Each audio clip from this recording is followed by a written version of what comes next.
Hello दोस्तों, स्वागत है एक बार फिर से आपका मेरे चैनल पे लीगल न्यूज 127 पे। दोस्तों, सुप्रीम कोर्ट का एक बहुत बड़ा फैसला आया है।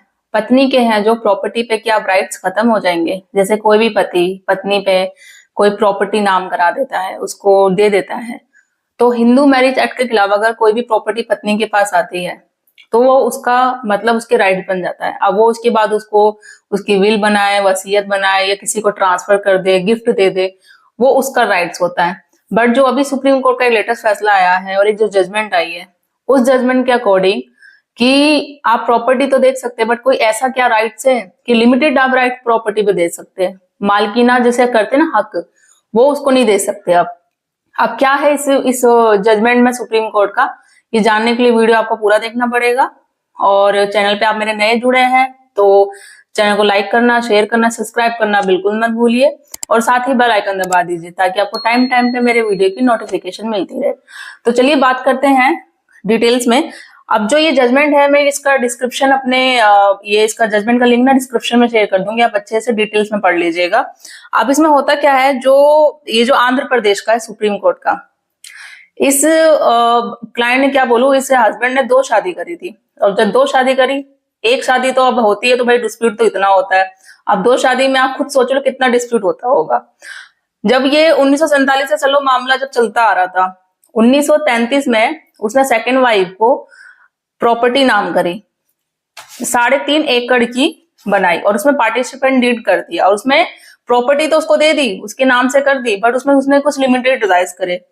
मतलब ये हक दिया कि जब तक तू जिंदा है, जिंदा होते हुए इसे यूज कर सकती है। मरने के बाद इस प्रॉपर्टी में पहले और दूसरी दोनों बच्चे को बराबर बराबर का हक दिया जाएगा।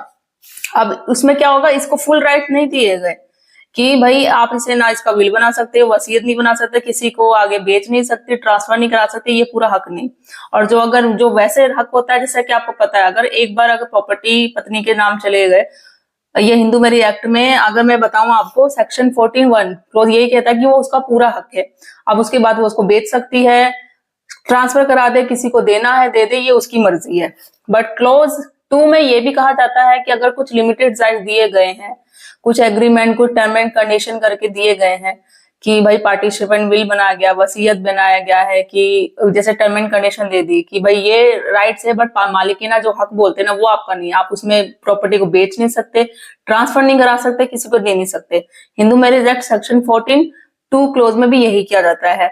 जब ये हुआ, जब उसके बाद डेथ हो गई पत्नी की 1977 में, उसके पहली जो पत्नी के बच्चों ने क्लेम कर दिया कि ऐसे डेथ हो गई तो ये प्रॉपर्टी है जो माँ की, अब जो उनकी हमारी है, क्योंकि हम भी बच्चे ही हैं उनके, अपने मतलब पिता की तरफ से वो उन्होंने किया फाइल। तो सेकेंड जो वाइफ थी उसके बच्चों ने किया नहीं कि ये ऐसी है, हमारी माँ की प्रॉपर्टी है, हम इसमें हक किसी को नहीं दे सकते, इसमें हमारा राइट्स है, हमारी माँ मर गई है तो उसके बाद हमारा है, उन्होंने भी क्लेम किया।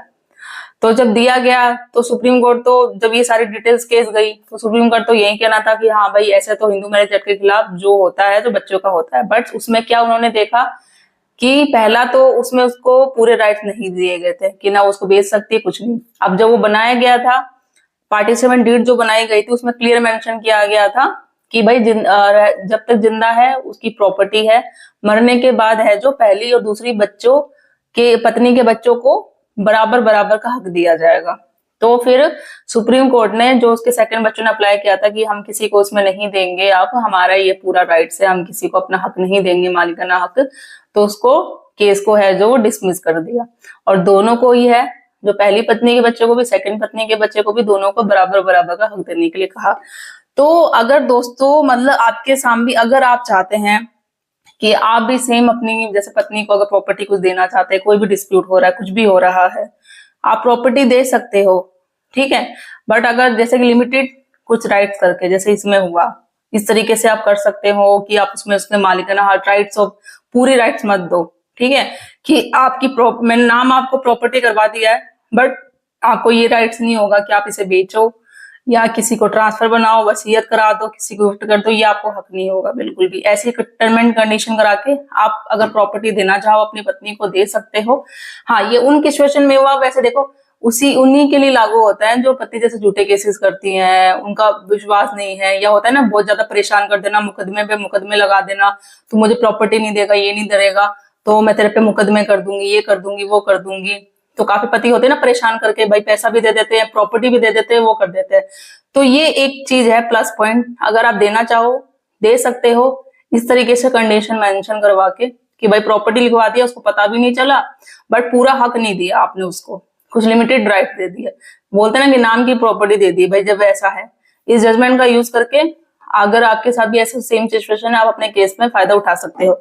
अब होता क्या है ना कि इसका जो जजमेंट है ना, पूरा डिटेल्स में मैं आपको, आप पढ़ लेना अच्छे से, ठीक है, डिस्क्रिप्शन में शेयर कर दूंगी। जो शॉर्ट शॉर्ट चीजें हैं वो मैंने बताई है, क्योंकि ये ना बहुत काम आएगा आपके लिए।